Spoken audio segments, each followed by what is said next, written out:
So if you talk about luck, right, you can mostly break it down into two main components, which is A, having more opportunities or getting a higher luck surface area. A lot of people talk about this, and just increasing the number of opportunities that you have. And B is grabbing those opportunities in the best way possible. Because if you think about it, in some way, everybody has a similar number of opportunities. It's only about what you do with those opportunities, right? Everybody has the same 24 hours, but it's what you do in those 24 hours that matters, right?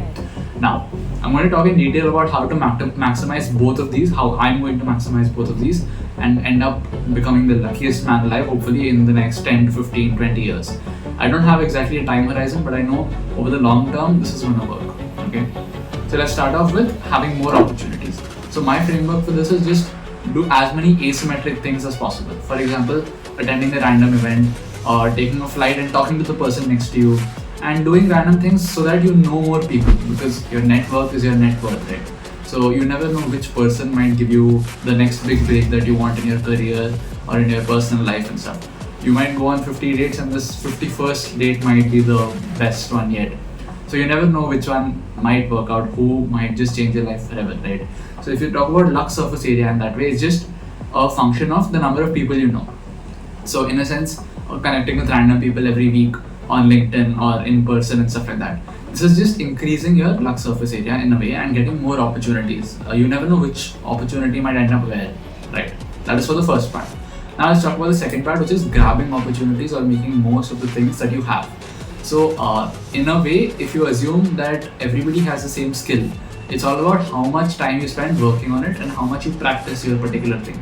So for example, I might meet a guy who might give me an internship in say programming, but I don't know anything about programming. So if you learned at least the basic levels, like what's a pointer, what's a string and all that, you'll at least be able to do some justice to the opportunity that you got.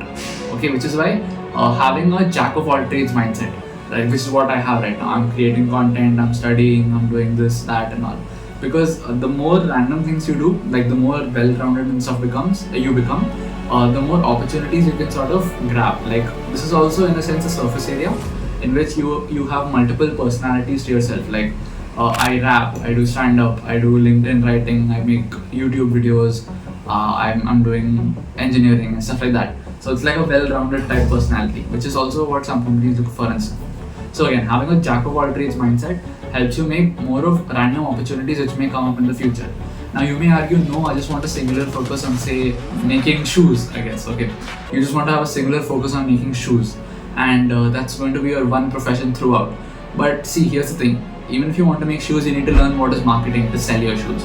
You need to learn how to run ads and stuff, so content in a way to market your shoes again. You need to understand how accounting and stuff works, because how do you want to make a profit on these shoes and stuff like that. This is also called skill stacking in like a more technical and fancy way. Skill stacking is the best way to make grab any random opportunity that comes your way. Now if you talk about the 3 or 4 factors affecting luck, number 1 is of course volume. So Alex Hormozy talks about this, when he says volume negates luck. This is in terms of sales and cold calling. Like if you make 2,000 calls, then there's a much higher probability that you'll make a sale as compared to 100 or 200 calls, right?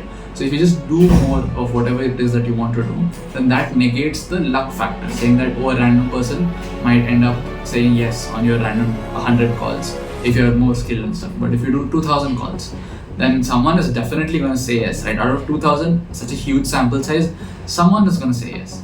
Now if you talk about another factor of luck, which is your zip code or your location.